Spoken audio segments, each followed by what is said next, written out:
Majstrovstvá 2024 sa nám skončili a môžeme si opakovať zase tú istú vetu. Vyjde to na budúce. Ale naozaj to vyjde na budúce? Nie je tých 12 rokov čakania na medailu na majstrovstvá sveta už dlho? Poďme si zodpovedať túto otázku trochu hlbšie a podrobnejšie.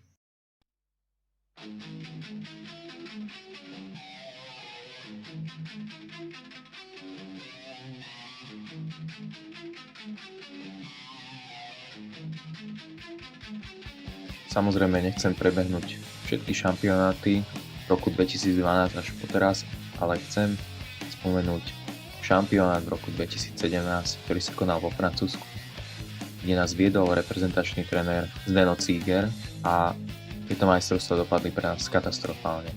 Len tak sme sa vyhli zostupu z A kategórie vďaka tomuto nešťastnému gólu Talianov. Proste jedným slovom chaos. Riešením malo byť príchod kanadského trénera Craiga Ramseyho.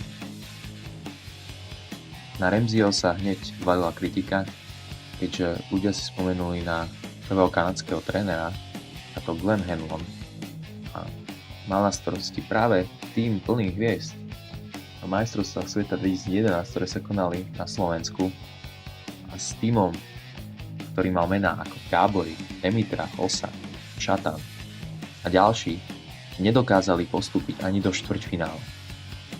Takže ľudia očakávali podobné fiasko. Nový tréner prekvapil už hneď pri svojej prvej premiére na zimných olympijských hrách v roku 2018 v Pyeongchangku, kde hneď prvý zápas Slovensko vyhralo s Ruskom 3-2. Následne ale klasicky nepostúpili do štvrťfinále, prišli majstrovstvá sveta 2018 a 2019, kde sme boli tak blízko postupu, že to nie je ani možné. Spomínať zápas s Kanadou na domácom ľade, to nemením ani spomínať, ako sme boli tak blízko k postupu.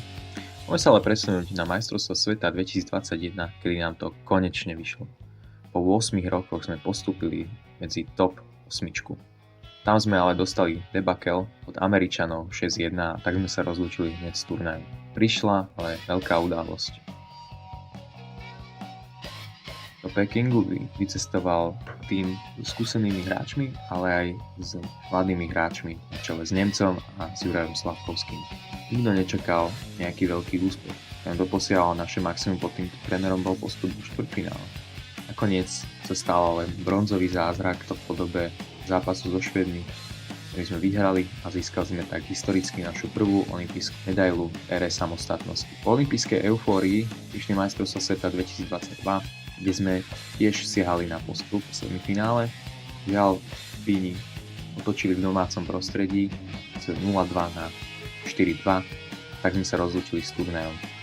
Prišli ale majstrovstvá 2023, ktoré nám absolútne nevyšli. Jednoducho boli aj dobré zápasy, týkať s Lotyšskom 2-1, ktoré neskôr získalo bronzové medaile.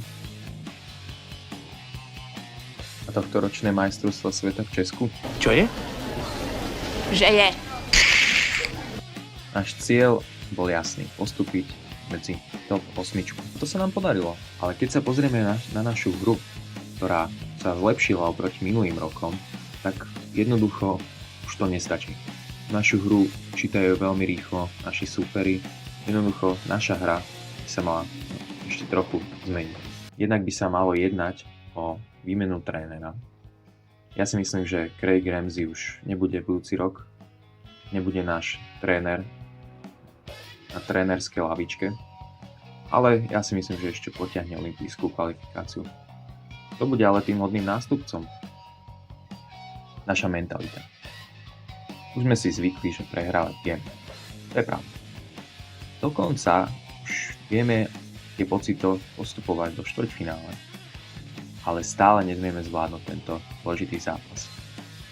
Štvrťfinále a základná skupina to sú úplne odlišné zápasy. Žiaľ, ale tá koncovka je u nás šalostná. Nevieme dotiahnuť tieto veľmi dôležité zápasy. To sa musí zmeniť. A aký máte názor na toto všetko vy? Nezabudnite mi to napísať do komentárov.